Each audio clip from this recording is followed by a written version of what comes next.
Hello students, hello, welcome to my YouTube channel. এখন আমরা শুরু করছি ক্লাস 10-এর পলিটিক্যাল সায়েন্সের 4th চ্যাপ্টার। তোমরা জানো 3rd চ্যাপ্টার এবছরের জন্য ডিলিটেড করা আছে সিবিএসই থেকে। তো 4th chapter gender, religion and caste, এটা নিয়ে আমরা এখন ডিসকাশন করতে চলেছি। তো এই যে চ্যাপ্টারটা তোমরা কিন্তু নেক্সট টাইম, অর্থাৎ নেক্সট ইয়ারে যারা আর্টস নিয়ে পড়বে না, সায়েন্স নিয়ে পড়বে, তাদের কাছে কিন্তু আর এই সমস্ত পড়ার কোনো সুযোগ থাকছে না। সে কারণে কিন্তু সিবিএসই প্রথম থেকেই বলে রেখেছে তোমাদের এই ছোট ছোট বিষয়গুলো, সোসাইটির বিষয়গুলো জানতে হবে। সেই কারণে কিন্তু এই চ্যাপ্টারটা ইনকর্পোরেশন করা হয়েছে। তো আমরা এই চ্যাপ্টারে জানবো জেন্ডার কি, রিলিজিয়ান প্রবলেমটা কি আসে, এর সঙ্গে পলিটিক্সের কি রিলেশনশিপ, কাস্ট কোথা থেকে এলো, কাস্ট কিভাবে সোসাইটিতে একটা প্রবলেম ক্রিয়েট করছে, এর সলিউশনটা কি, কাস্ট এবং পলিটিক্স নিয়ে কি ডিলিমা চলে, এরকম ভ্যারাইটিস ইস্যুস নিয়ে আমরা ডিটেল ডিসকাশন করব। তো তার আগে অবশ্যই বলবো চ্যানেলটি সাবস্ক্রাইব করবে, লাইক করবে, শেয়ার করবে এবং কমেন্ট করে জানাবে তোমাদের প্রবলেমস কী আছে। তো চলো কথা না বাড়িয়ে শুরু করছি আমরা 4th chapter gender, religion and caste. প্রথম যে কথাটা আসছে দেখো, জেন্ডার অ্যান্ড পলিটিক্স। প্রথমে এই যে how do you define gender inequality. দেখো একটা খুব ভেরি কমন কোশ্চেন, যে জেন্ডার ইনইকুয়ালিটি ব্যাপারটা কি। দেখো তোমরা জানো যে আমাদের কান্ট্রিতে অনেক দিন থেকে এই জেন্ডার নিয়ে একটা, জেন্ডার ইনইকুয়ালিটি নিয়ে একটা কিন্তু প্রবলেম রয়ে গেছে। তো এই জেন্ডার ইকুয়ালিটিটা আমরা আনতে পারিনি কেন?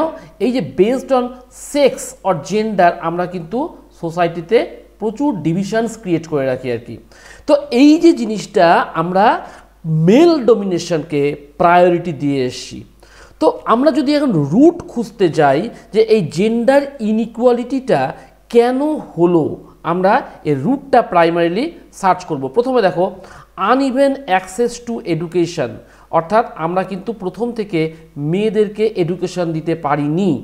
দ্বিতীয়ত হচ্ছে জব সেগ্রিগেশন, অর্থাৎ আমাদের তো সবসময় জবের একটা প্রবলেম আছেই, পাশাপাশি মেয়েদেরকে কিন্তু বহু বাড়ি থেকে আগে জব করতে দিত না।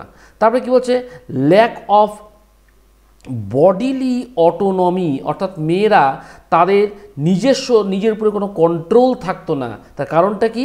কারণটা হচ্ছে যে বিয়ের আগে বাবার উপর ডিপেন্ডেন্ট, বিয়ের পর হাজব্যান্ডের উপর ডিপেন্ডেন্ট, আর তারপর বুড়ো বয়সে ছেলের উপর ডিপেন্ডেন্ট। তাহলে তাদের নিজস্ব কোনো যে এক্সিস্টেন্স সেটা তাদের বুঝতে দেওয়া হয়নি। ল্যাক অফ রিলিজিয়াস ফ্রিডম, এদের কিন্তু কোনো রিলিজিয়াস ফ্রিডম দেওয়া হতো না, অর্থাৎ ফ্যামিলির যেটা রিলিজিয়ান তোমাকে সেটাই অ্যাকসেপ্ট করতে হবে।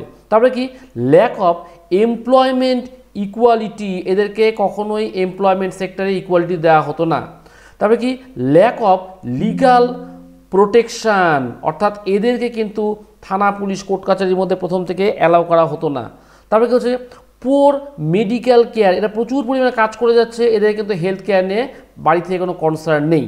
তারপরে কি, ল্যাক অফ পলিটিক্যাল রিপ্রেজেন্টেশন, দীর্ঘদিন থেকে আমরা দেখে এসেছি যে আমাদের ইন্ডিয়াতে মেয়েদের পলিটিক্যাল রিপ্রেজেন্টেশন ছিল না, right from the very beginning up to 50 years. After 50 years government সেটাকে ল তৈরি করে সেটাকে কিন্তু এক্সিকিউশন করালো। তাহলে these are the root causes for gender inequality. এবার আসছি আমরা এই যে origin of sexual divisions of labour. তাহলে কি হচ্ছে, সেক্সুয়াল ডিভিশন অফ লেবারের অরিজিনটা কোথা থেকে এলো?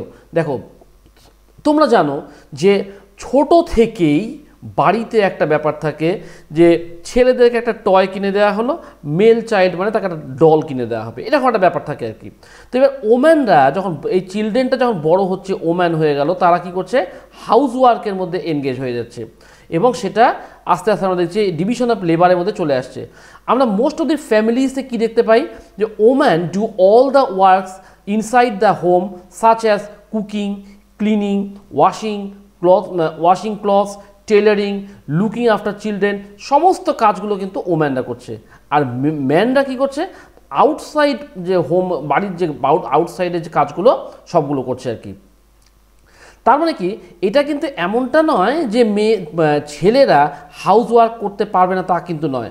কিন্তু আমাদের সোসাইটিতে একটা টেকেন ফর কনসিডারেশন করা আছে যে এই কাজগুলো তো মেয়েরাই করবে, সে কারণে আমরা ইন্টারফেয়ার করছি না। আচ্ছা, তারপরে কি এই যে মেয়েরা যে কাজগুলো করছে এদের কাজে কিন্তু দ্য জব আর these jobs when these jobs are paid for, men are ready to take up these tasks, যেমন এই কাজের জন্য টাকা দেওয়া হচ্ছে তখন কিন্তু এরা করছে। যেমন ধরো হোটেলে কিছু টেলারিংয়ের কাজ করছে পুরুষরা, কিছু হোটেলে যে রান্না করছে এরা পুরুষরাই করছে, এখানে কোনো সমস্যা নেই। কিন্তু বাড়িতে তো টাকা দেওয়ার ব্যাপারটা নেই, সে কারণে কিন্তু ওরা বাড়িতে কাজটা করছে না। তারপরে কি বলছে, ওমেনরাও কিন্তু বাড়ির বাইরে গিয়ে কাজগুলো করছে না। আচ্ছা, রুরাল এরিয়াতে কি দেখা যায়, রুরাল এরিয়াতে আমরা দেখতে পাবো যে ওমেনরা তাদের বাড়ির জন্য ফুয়েল কালেক্ট করছে, ফায়ারউড কালেক্ট করছে, ওয়াটার নিয়ে আসছে, তারপরে কি বিভিন্ন ফিল্ডে গিয়ে কাজকর্ম করছে। আরবান এরিয়াতে দেখবা যে পোর ফ্যামিলিজ যারা আছে তারা ডোমেস্টিক হেল্পার আকারে কাজ করছে বা মেড সার্ভেন্ট, এই সমস্ত কাজগুলো কিন্তু তারা করছে আর কি। কিছু কিছু ওম্যান অফিসে গিয়েও কাজকর্ম করছে। এই যে মেজরিটি সংখ্যক যে ওম্যান তারা কিন্তু কোনো না কোনো কাজ করছে, হয়তো অল্প টাকা পাচ্ছে বা কিছুই পাচ্ছে না, বা ডোমেস্টিক লেবার আকারে কাজ করছে, এদের কাজকে কোনো ভ্যালু দেওয়া হয় না। তো these are the root problem for the origin of sexual division of labour. এবার দেখবে আস্তে আস্তে কি হচ্ছে, এই যে জেন্ডার ডিভিশনটা এটা পলিটিক্সের একটা পার্ট হয়ে দাঁড়ালো। যখন কি বলছে যে ডিফারেন্ট পার্টস অফ দ্য ওয়ার্ল্ডে যখন ওম্যান অর্গানাইজেশন মুভমেন্ট করতে শুরু করলো, তখন থেকে কিন্তু আমরা দেখলাম যে এই যে ঘটনাগুলো আস্তে আস্তে ওম্যানরা এজিটেশন করতে লাগলো। এই এজিটেশনের জন্য আমরা দেখছি যে বিভিন্ন জায়গাতে ভ্যারাইটিস প্রবলেমসগুলো নিয়ে প্রচুর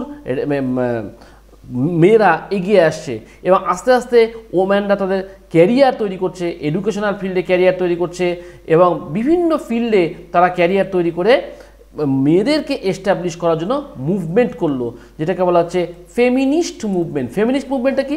ফেমিনিস্ট মুভমেন্ট মানে হচ্ছে যখন কি না কোনো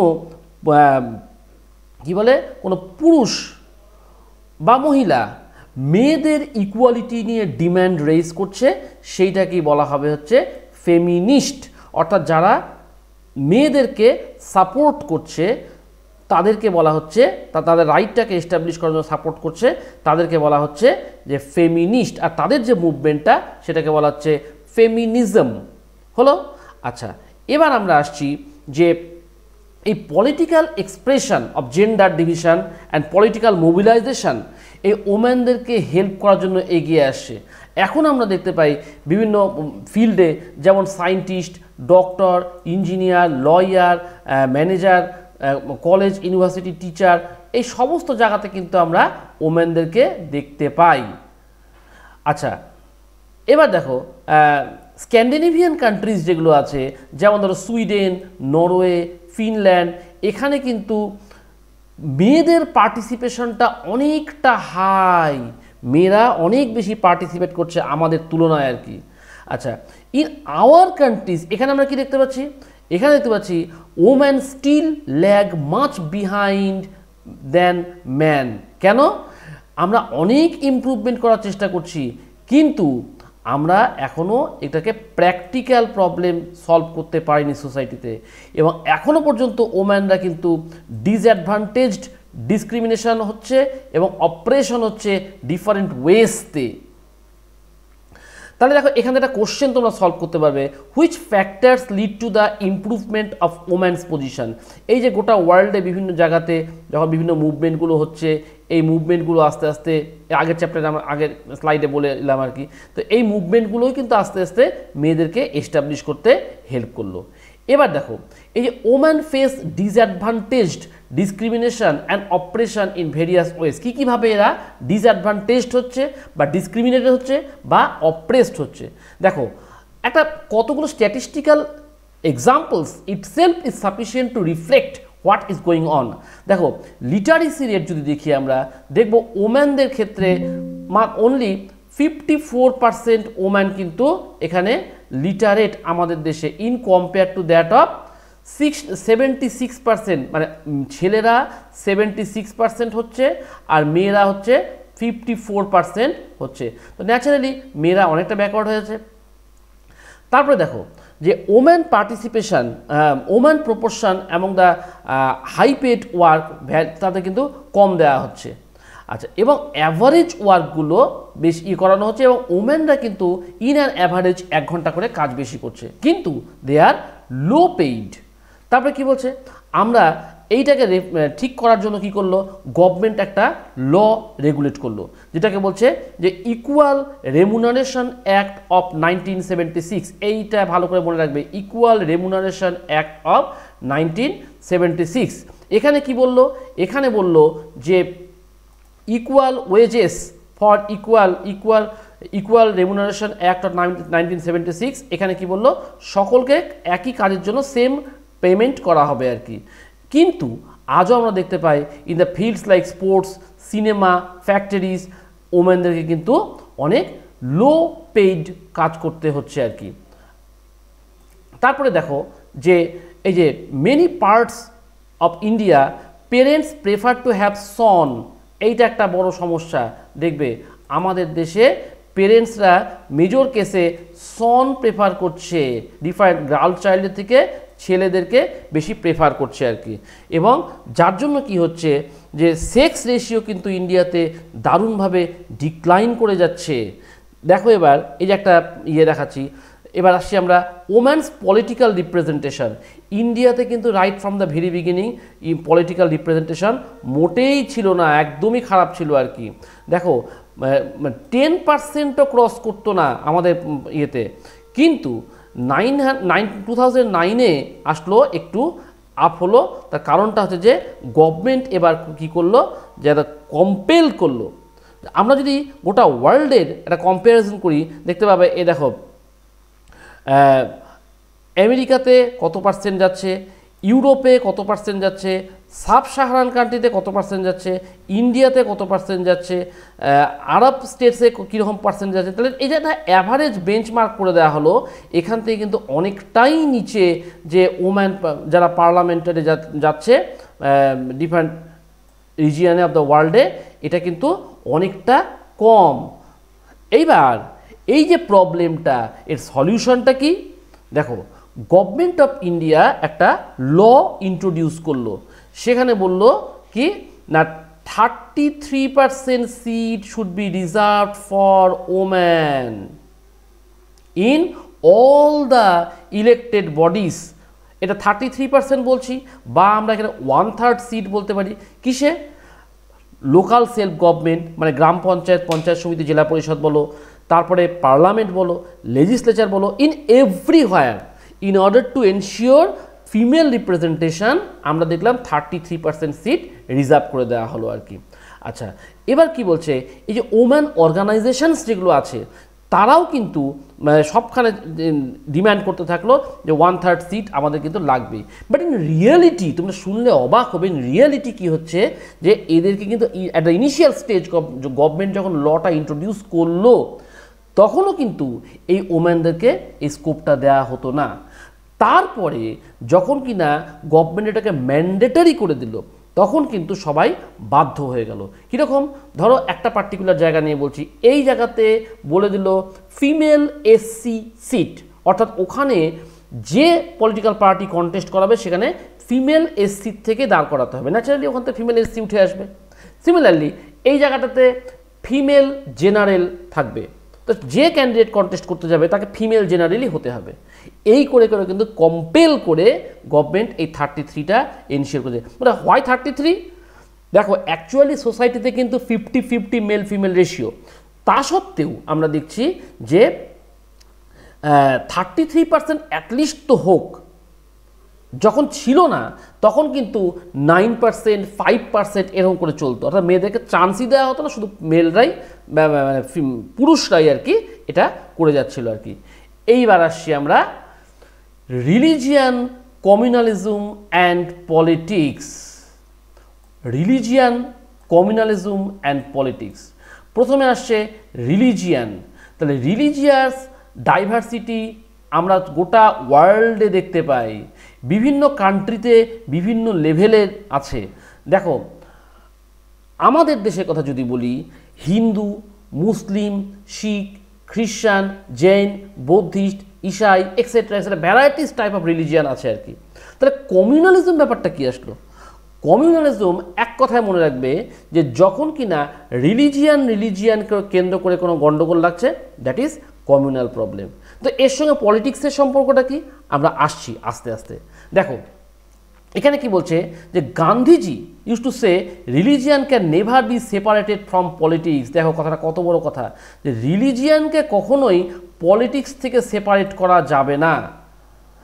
গান্ধীজি বলছে why should I bother about communalism, why should I bother about communalism and secularism. আমাদের এটা ভাবতেই হবে না। পার্টিকুলার রিলিজিয়ান ধরো লাইক হিন্দুইজম অর ইসলাম, হ্যাঁ, but moral values that inform all religion. তাহলে কোনো রিলিজিয়ানই কিন্তু অন্য রিলিজিয়ানকে ইন থিওরি খারাপ বলে না, গণ্ডগোল করতে চায় না। কিন্তু কিছু লোক যারা কিনা তাদের সেলফ ইন্টারেস্টের জন্য কিন্তু এই কাজগুলো করে যাচ্ছে। So this is the prime problem in our society. এবার দেখো আর একটা বিষয়, যে হিউম্যান রাইটস গ্রুপ যারা আছে তারা একটা আর্গুমেন্ট দিচ্ছে। হিউম্যান রাইটস গ্রুপ কি বলছে? বলছে most of the victims of communal riot in our country are people from religion minorities. বলছো রিলিজিয়ান মাইনরিটিস, তাহলে আমাদের দেশে রিলিজিয়ান মেজরিটিকে হিন্দু, তাহলে আদার দেন হিন্দু যেগুলো আছে সবাই মাইনরিটি। তাহলে হিন্দু হচ্ছে মেজরিটি আর আদার দেন হিন্দু হচ্ছে মাইনরিটি। তাহলে এই মাইনরিটি গ্রুপ কি বলছে, এরা হচ্ছে সবসময় কমিউনাল ভিকটিম হয়, এটা গভর্নমেন্ট বলতে চাচ্ছে আর কি। তারপরে কি বলছে, women's movement has argued that family law of all religion determine against women. অর্থাৎ সমস্ত ধর্মে ওমেনদেরকে কিন্তু ইকুয়ালিটি দেওয়া হয়নি। তুমি হিন্দুইজম বলো, ইসলামিজম বলো, সবখানে মেল ডমিনেশন করে গেছে আর কি। তাহলে গভর্নমেন্টকে একটা ল ইন্ট্রোডিউস করতে হবে, এনকারেজ করতে হবে, যাতে কি না এই প্রবলেমটাকে সলভ করা যায়। হলো, এইবার আসছি আমরা কমিউনালিজম। আগেই বলেছিলাম, তাহলে প্রশ্ন আসলো হোয়াট ইজ কমিউনালিজম? ভালো করে শুনবে, হোয়াট ইজ কমিউনালিজম? কমিউনালিজমটাকে বলছে একটা আইডিওলজি। কিসের আইডিওলজি? বলছে stating the division between states, এর মধ্যে কী কী থাকছে, people, group of people or communities on the basis of ethnicity. তার ডিভিশনটা কিসের হচ্ছে? ডিভিশনটা ক্রিয়েট করা হচ্ছে on the basis of ethnicity, religion, beliefs, values, এগুলোর বেসিসে ডিভিশন ক্রিয়েট করছে। আর the difference of two or more religion, ethnic or social communities can sometimes produce classes in society. তার মানে এই কমিউনালিজম মানেই হচ্ছে ডিফারেন্ট টাইমস, যখন দেখছি ডিফারেন্ট টাইমসে রিলিজিয়ান বা এথনিক বা কোনো একটা পার্টিকুলার বিলিফ বা কোনো একটা ভ্যালিউস একে কেন্দ্র করে যখন ক্লাস ক্রিয়েট করছে, সেটাই হচ্ছে প্রবলেম করছে কমিউনালিজম। তাহলে এবার প্রশ্ন আসলো যে when communalism become a problem. তো কমিউনালিজম জিনিসটা তো বুঝলাম, তাহলে প্রশ্ন আসলো এই কমিউনালিজমটা প্রবলেম কখন হচ্ছে, প্রবলেমটা কখন ক্রিয়েট করছে? দেখো এই প্রবলেমটা হচ্ছে more acute when religion is expressed in politics in exclusive and partisan terms. কি হচ্ছে, when religion and its followers are pitted against another, মানে একদল রিলিজিয়ান লোক আর একদল রিলিজিয়ান লোকের সঙ্গে ফাইট করছে, তখন হচ্ছে সমস্যাটা আসছে। মনে রাখবে, কোনো সময় কোনো রিলিজিয়ান বুক বা তাদের প্রপার লিডাররা, তুমি রামকৃষ্ণ বলো, হজরত মোহাম্মদ বলো, জেসাস ক্রাইস্ট বলো, কেউ কখনো বলেনি যে আর এক রিলিজিয়ান খারাপ, ওকে মেরে নষ্ট করে দাও, কখনো না। আমরা কিছু লোক আমাদের সেলফ ইন্টারেস্টের জন্য, মানে গ্রুপ অফ ইন্টারেস্টের জন্য আমরা কিন্তু এই সমস্ত কাজগুলো করে চলেছি এবং সোসাইটিকে ডিভিশন করছি। এইটা কিন্তু মোটেই ওয়ান্টেড নয়, এটাকে সবসময় মনে রাখবে। এবার দেখো এই কমিউনালিজমটা কি কি ফর্মে আমরা দেখতে পাই, ডিফারেন্ট ফর্মস ইন পলিটিক্স। এই চলে আসলো পলিটিক্স। দেখো তাহলে কমিউনালিজম পলিটিক্সের মধ্যে ঢুকে গেল। কিভাবে আসছে দেখো, ফার্স্ট কি বলছে, the most common expression of communalism is in everyday belief. বলছে কি routinely involves religious prejudices, অন্ধবিশ্বাস, stereotype of religious communities, and কি believe in the superiority of one's own religion over the other. মানে আমার ধর্মই সবচেয়ে বড়, তার উপরে কোনো ধর্ম নেই, সব বাকি সব ছোট ধর্ম। রিলিজিয়াস প্রিজুডিসেস, অন্ধ ধর্মীয় বিশ্বাস, স্টিরিওটাইপ রিলিজিয়াস কমিউনিটিস, এইগুলো হচ্ছে আমাদের আস্তে আস্তে প্রবলেম ক্রিয়েট করাচ্ছে। তারপরে কি বলছে, a communal mind often leads to quest for political dominance of one's own religious community. তাহলে কি বলছে, একটা পার্টিকুলার রিলিজিয়ান তারা অন্য সমস্ত রিলিজিয়ানের উপর ডমিনেট করতে চায়। This is highly unwanted. তারপরে কি বলছে, political mobilisation on religious line. দেখো, political mobilisation on religious line, বোঝো কথাটা, is another frequent common form of communalism. তাহলে আমরা দেখছি কমিউনালিজম কী করে হচ্ছে, যে মোবিলাইজ করছে রিলিজিয়ানকে for the sake of politics. কি বলছে, it involves the use of sacred symbol, ধর্মীয় কোনো সিম্বলকে ইউজ করছে, রিলিজিয়াস লিডারকে ইউজ করছে, emotional appeal and the pain fear in order to bring the follower of one religion together in the political arena। মানে একটা পার্টিকুলার পলিটিক্যাল পার্টি জেতার জন্য বিভিন্ন বিষয় ইউজ করছে, রিলিজিয়ান সিম্বল ইউজ করছে, রিলিজিয়ান কোনো পার্টিকুলার রিলিজিয়ানের যে প্রিস্ট থাকে, পুরোহিত, তাকে ইউজ করছে, তুমি তোমার হয়ে কথা বলো। পিপলের ইমোশনাল অ্যাপিলগুলোকে ইউজ করছে যাতে কিনা তার সমস্ত পিপুলগুলোকে পলিটিক্যাল ফিল্ডে আনা যায়, তাদের ভোট ব্যাঙ্কটাকে স্ট্রেনথেন করা যায়। এইটা কিন্তু তাদের prime objective, which is highly unwanted, very bad practices. আচ্ছা, তবে কি বলছে, sometimes communalism text the most ugly form of communal violence. দেখো, কমিউনাল ভায়োলেন্স ক্রিয়েট হচ্ছে, রায়োটস হচ্ছে, অ্যান্ড ম্যাসাকার।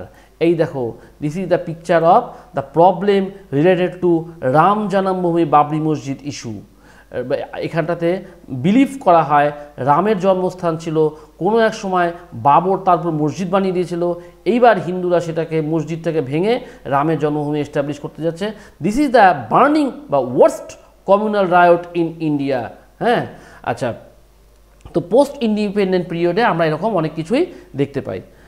তারপরে কি বলছে, communalism was and continues to be one of the major challenges to democracy. ডেমোক্রেসির কাছে এটা একটা চ্যালেঞ্জ আমাদের মতন কান্ট্রিতে। কারণ কি, আমাদের কনস্টিটিউশন সবাইকে অ্যাওয়ার করে দিচ্ছে যে আমরা সবাই ঠিক আছি, কোনো প্রবলেম নেই, এবং আমরা ডিক্লেয়ার করলাম ইন্ডিয়াকে অ্যাজ এ সেকুলার স্টেট। কিভাবে, আমরা হচ্ছে যে আমাদের প্রিএম্বলের মধ্যে 1976-এ 42nd অ্যামেন্ডমেন্ট অ্যাক্টের মাধ্যমে প্রিএম্বল শব্দটাকে সেকুলারিজম শব্দটাকে অ্যাড করলাম। পাশাপাশি আমাদের কনস্টিটিউশনে সিটিজেনদের ফান্ডামেন্টাল রাইটস যেটা আছে, সেখানে কিন্তু right to freedom of religion ensure করা আছে। All the people can practise and propagate their own religion, but there is one provision that no one shall be allowed to enforce anyone to accept their the religion of others। যদি কেউ নিজের থেকে চায় willingly, it's all right, but no one shall be forced to accept the religion of others.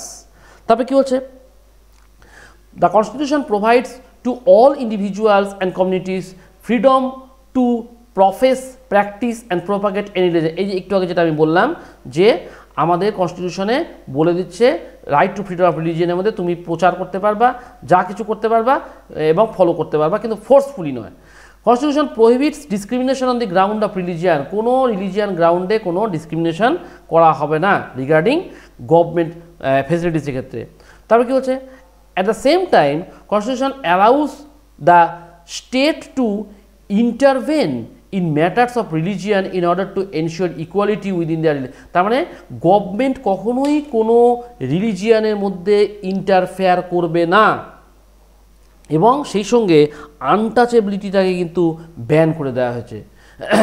সেই সঙ্গে কি বলছে, communalism should not be seen as a threat to some people in India. এটা কিন্তু থ্রেট হিসাবে ট্রিট করা যাবে না। এটা ইন্ডিয়াতে কমিউনালিজম একটা প্রবলেম, ঠিক আছে, কিন্তু আমাদের সেকুলার কান্ট্রিতে এটাকে ডেমোক্রেটিক কান্ট্রিতে থ্রেট বলে ট্রিট করা হবে না। তাহলে পরে আমরা এত যে মেজার্স নিচ্ছি কেন নিচ্ছি, যাতে কিনা সবাই বিভিন্ন টাইপস অফ রিলিজিয়ান যারা একসঙ্গে থাকতে পারি, this is the prime motto. এইবার আমরা আসছি কাস্ট নিয়ে। দেখো আমাদের society, Indian society from the very beginning বা অ্যানসিয়েন্ট টাইম থেকে যদি বলি, আমরা দেখতে পাবো যে India is a land of different castes. এই কাস্টটা কী করে উঠে এলো? Very simple. কাস্টটা উঠে আসার মেইন জায়গাটা হচ্ছে বেসড অন ওয়ার্ক। তোমরা জানো যে অ্যানসিয়েন্ট টাইমে ব্রাহ্মণ, ক্ষত্রিয়, বৈশ্য, শূদ্র এই চারটা ডিভিশন ছিল বেসড অন ওয়ার্ক। ব্রাহ্মিনসরা পূজা পাঠ করবে, আয়ুর্বেদা করবে, ক্ষত্রিয় যারা ছিল তারা হচ্ছে যুদ্ধ করবে, বৈশ্য যারা ছিল তারা ট্রেড করবে, আর শূদ্র যারা ছিল রেস্ট অফ দি 3 সেকশনসকে তারা সার্ভিস প্রোভাইড করবে। এটা তো তোমরা জানো, আমি সে জায়গায় যাচ্ছি না। আমরা যেটা বলছি, কাস্টটা আজকের দিনে কিন্তু পলিটিক্সের একটা পার্ট হয়ে এসছে। কীরকম? দেখো, caste system was based on exclusion. বোঝো ব্যাপারটা, based on exclusion and discrimination against the outcast groups. এটা কিন্তু মোটেই এক্সপেক্টেড নয়, এবং subjected to be inhuman practices of untouchability. এটা কিন্তু কাস্ট থেকেই উঠে এসছে আনটাচেবিলিটি প্র্যাকটিসটা। দিস ইজ হাইলি আনওয়ান্টেড বিষয়। এবার কনস্টিটিউশন কি করছে?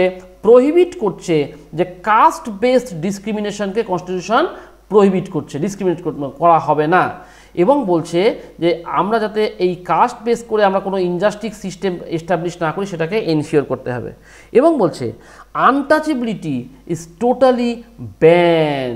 আনটাচেবিলিটি কখনোই রাখা হবে না, এবং বলছে যে কনস্টিটিউশন প্রহিবিটস, এবং যদি কোনো প্র্যাকটিস ক্যারি আউট হয় it should be a punishable offence বলে কিন্তু ট্রিট হবে। এবার আমরা বলছি কাস্ট ইন পলিটিক্স। এই পলিটিক্সে আবার কাস্ট ঢুকে গেল কেমন করে? দেখো, এই কাস্ট বিষয়টা পলিটিক্সের ডিফারেন্ট ওয়েসে এটা কিন্তু কাজ করছে। কীরকম?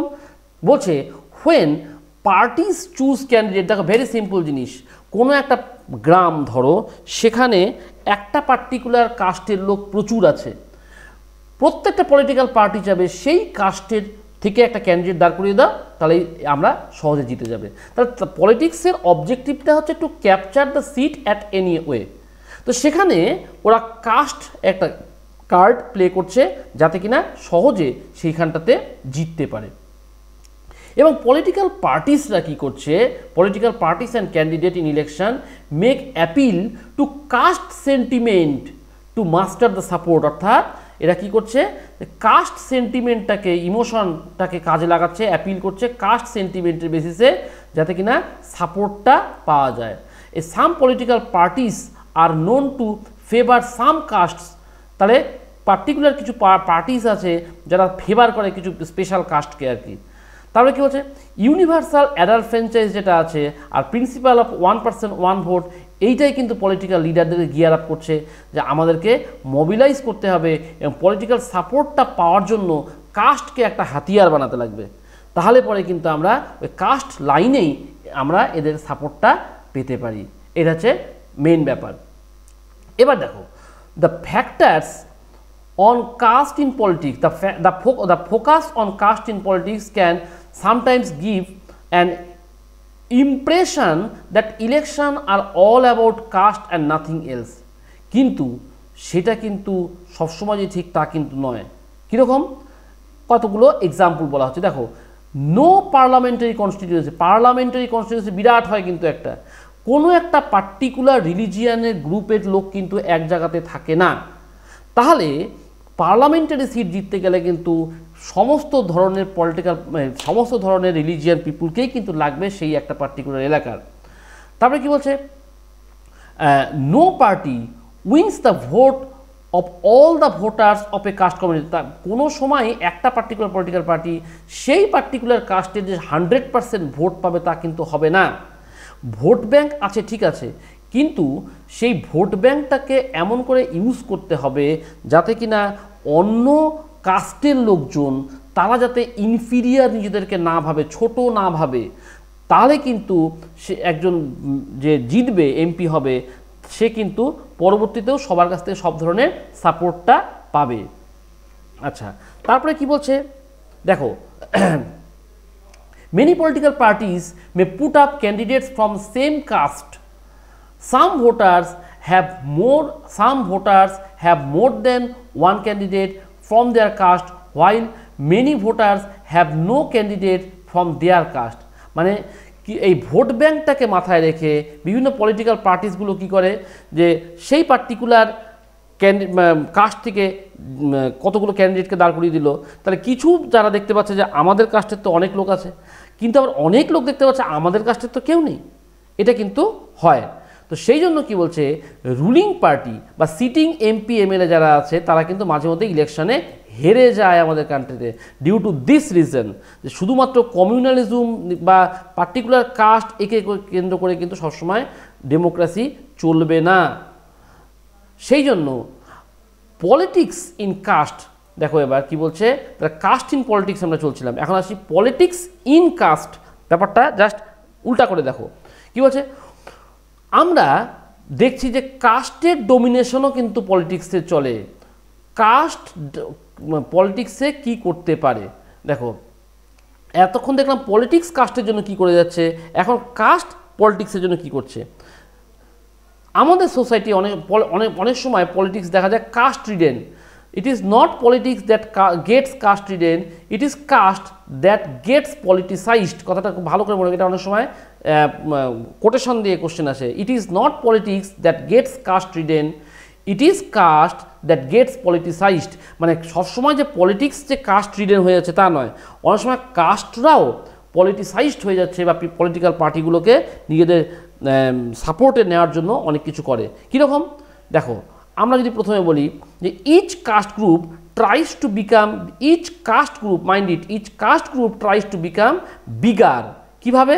By incorporating within it the neighbouring caste or subcaste, বা ছোটো ছোটো যে কাস্টগুলো আছে সেগুলোকে একটা বড়ো কাস্টের মধ্যে নিয়ে চলে আসছে। তারপরে কী বলছে, various caste groups are required to enter into coalition with other castes communities and thus enter into dialogue and negotiation। ছোট ছোট কাস্ট গ্রুপগুলো আছে, এরা বড় বড় কাস্ট গ্রুপের সঙ্গে কথা বলছে, আমাদের কী কী সুযোগ সুবিধা দেবে, এইরকম করেও কিন্তু তারা পলিটিক্সের উপর একটা প্রেশার এক্সার্ট করতে থাকে। New kinds of caste groups have come up in politics, political কি ব্যাকওয়ার্ড কাস্ট, ফরওয়ার্ড কাস্ট। মানে আমরা যদি বিহারের দিকে তাকাই দেখতে পাবো যে backward caste means Dalits, forward caste means হচ্ছে ঠাকুর সম্প্রদায়। এই ধরনের কিন্তু আমরা এই প্রবলেমগুলোকে দেখতে পাই। তো সেই জন্য এই যে কাস্ট একটা ডিফারেন্ট রোল প্লে করছে ঠিকই আমাদের ইয়ের মধ্যে, পলিটিক্সের মধ্যে, কিন্তু সবসময় যে এটা হবে তা কিন্তু নয়। ডিফারেন্ট কাস্ট ইন পলিটিক্সে থাকবেই এবং বিভিন্ন ডিসঅ্যাডভান্টেজ কমিউনিটিস তারাও আসবে এর মধ্যে। কিন্তু আমাদের সবসময় মনে রাখতে হবে যে রিলিজিয়ান, পলিটিক্স অ্যান্ড কাস্ট জিনিসটা ভালো করে মনে রাখবে। আমাদের পলিটিক্সে সবসময় দেখবে যে রিলিজিয়ান, কাস্ট, কমিউনালিজম, এরা তিনজনেই কিন্তু পলিটিক্সকে ইনফ্লুয়েন্স করছে in India. Being a Democratic country, এরা কিন্তু সবসময় এই কাজগুলো করে চলেছে যাতে কিনা পলিটিক্যাল স্ট্রেংথ তাদের ঠিক রাখা যায় এবং বিভিন্ন সময় এই পলিটিক্যাল পার্টিস যেগুলো আছে তারা কি করে জিতবে, কোন কার্ডটা অ্যাপ্লাই করবে, কাস্টের কার্ড না রিলিজিয়ানের কার্ড না কমিউনাল কার্ড, বা যেটা পারবে সে জেতার চেষ্টা করবে আর কি। বাট ইন ডেমোক্রেসি যদি আমাদের এনভায়রনমেন্ট ফ্রেন্ডলি রাখতে হয়, পলিটিক্যাল ফ্রেন্ডলি রাখতে হয়, তাহলে এটা কিন্তু হাইলি আনওয়ান্টেড। তো এই ছিল আমাদের এই চ্যাপ্টারের মেন বিষয়। আশা করি তোমাদের কাছে বিষয়টা পরিষ্কার হয়েছে। তোমাদের কেমন লাগলো বিষয়টা বা কোনো জায়গায় প্রবলেম থাকে তোমরা কমেন্ট সেকশনে কমেন্ট করে জানাবে, আমি খুব তাড়াতাড়ি উত্তর দেওয়ার চেষ্টা করব। চ্যানেলটিকে সাবস্ক্রাইব করবে, লাইক করবে, শেয়ার করবে এবং বেল আইকন দাবিয়ে রাখবে যাতে নেক্সট ভিডিও আসলে তোমরা খুব তাড়াতাড়ি পেয়ে যাও। আশা করি ভালো লেগেছে। Thank you.